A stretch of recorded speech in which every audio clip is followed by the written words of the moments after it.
Welcome back to the podcast, everybody. Today we are joined by Mareile, and she is the CEO of humii. So welcome, Mareile. Maybe you can tell us a little bit about humii and like what you guys do when we start there. Yeah. Thanks, John, for having me. First of all, what we're doing is quite easily explained. In a nutshell, we are online mystery shoppers. So imagine retailers use mystery shoppers for their retail stores to gather insights into their into their shopping experience. We basically do the same, just for the online journey. Okay.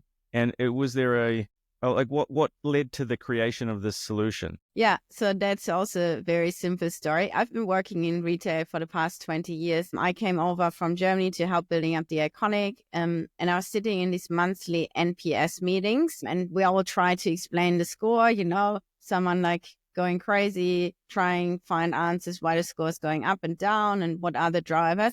But no one ever really had an answer. And it just led to endless projects and kind of chaos. And I was thinking to myself, this is just not good enough, right? Like a retailer deserves better insights to really understand where friction exists in the whole end-to-end process. So the idea was very simple. Well, if retailers use mystery shoppers for stores, then we can use online mystery shoppers for the e-commerce journey. Okay, got it. And is there a specific type of e-commerce seller that you... No, I'd say not a specific type. We have partners across pretty much every industry segment, whether it's beauty or fashion, footwear, jewelry, groceries, liquor, pretty much every segment. I'd say what differentiates some from others is obviously that they put a huge focus on online customer experience.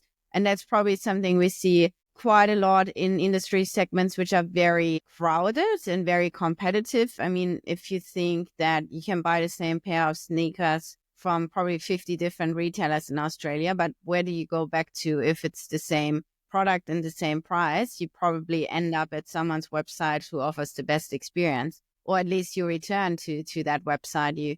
Same with a restaurant. Like you might go to a restaurant for food, and surely there are like 50 places where you can buy a pizza margarita somewhere in your radius, but where do you go back to? Wherever you have the greatest experience. And that might be not only the food itself, but let's say if you come across very arrogant waiters or dirty bathrooms, you might not want to go back there. Right.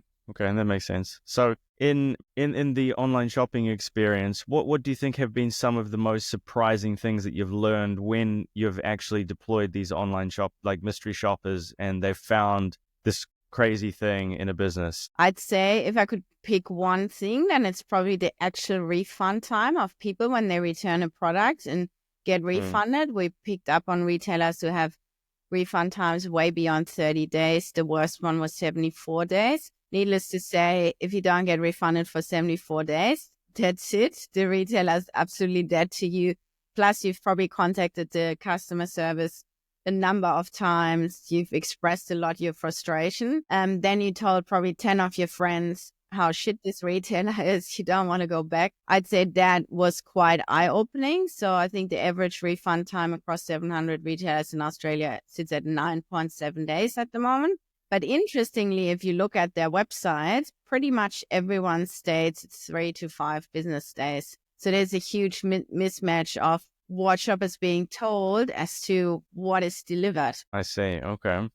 So with humii, are you implementing any AI features then? Yeah, so our feedback always comes from real people, and that's nothing we can foresee being replaced by AI, because it's proper human sentiment, really understanding, what keeps someone on the website, what drives someone apart, what drives someone to say, I will never return to this retailer again. But what we obviously do is our AI has learned certain patterns, right? Like we understand the differences across industry segments, but also recommendations and what they can do better in order to improve the experience. And that's mainly what we use AI for, as well, for summaries of key topics popping up. Like we run hundreds and hundreds of people through the process, so we can surface, in a big bubble size, hey, this topic has been named 100 times out of 120 shops with a negative sentiment. You need to focus on this one first. Okay, right.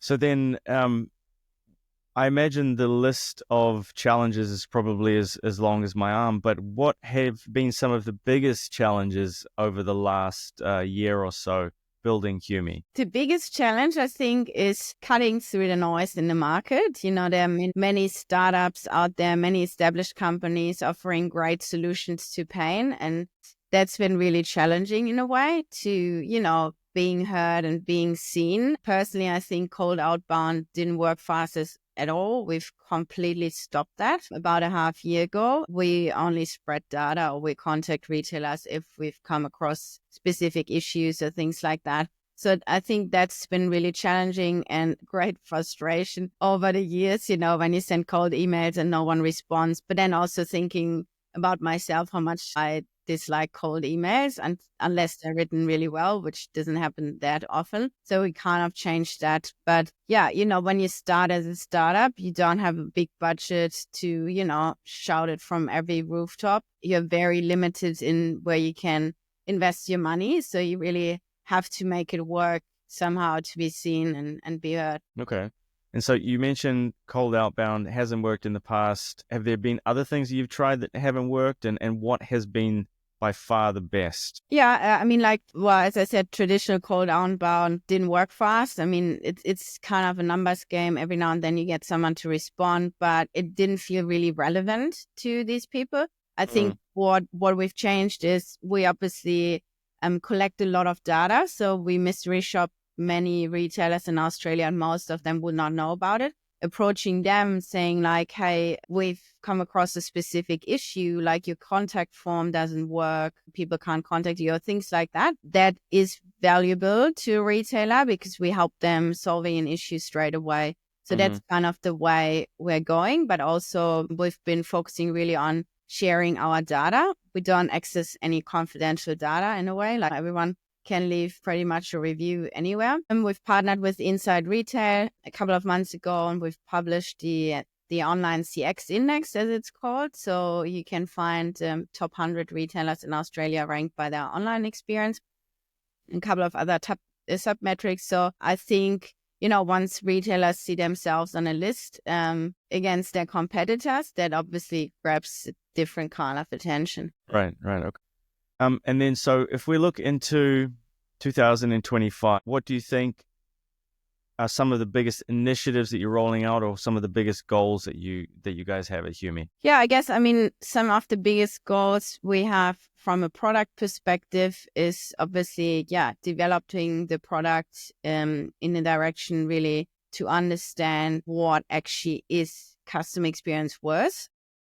If you don't do specific actions, or if you do specific actions, it's a very complicated topic to tie revenue to in a way.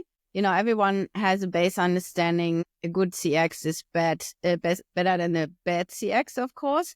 But what does it actually cost a retailer to not focus on customer experience? So that's something we collect a lot of data on and working in the background to, have answers to that questions. That's so far our product side. Thinking about the people side, we obviously want to grow our team. We've just gone through a funding round. We want to further extend in the UK and just build up a high performance team and help more and more retailers to improve their experience and ultimately grow their business. Okay.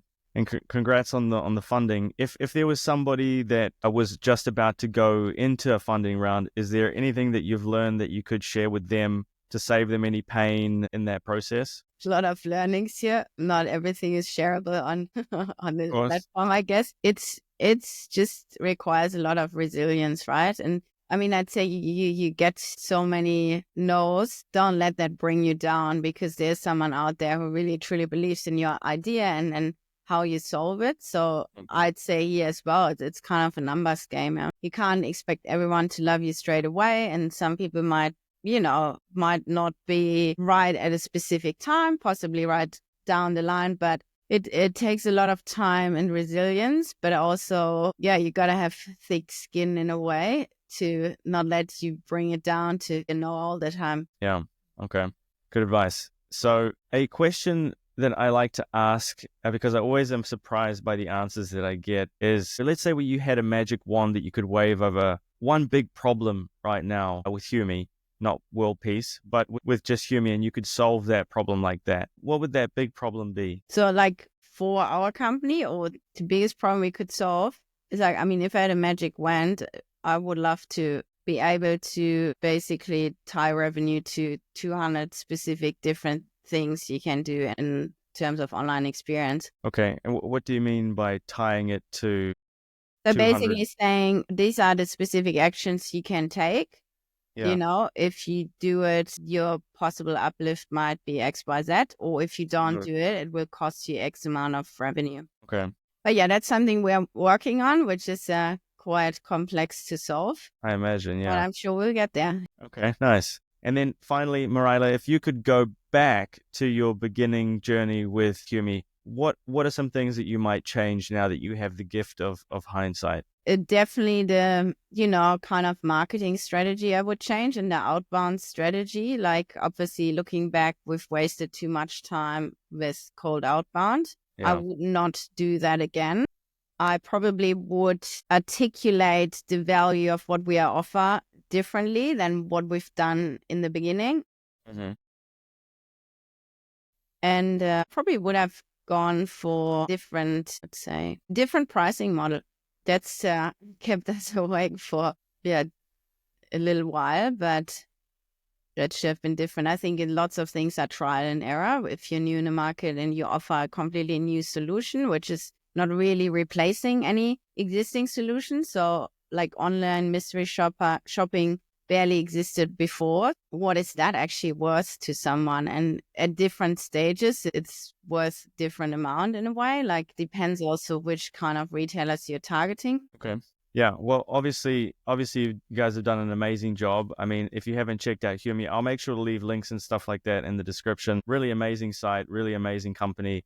And so if they want to connect with you, where can they go and how can they connect? Yeah, they can just go on our website. There's a contact form. They can also reach out on LinkedIn, usually read the messages.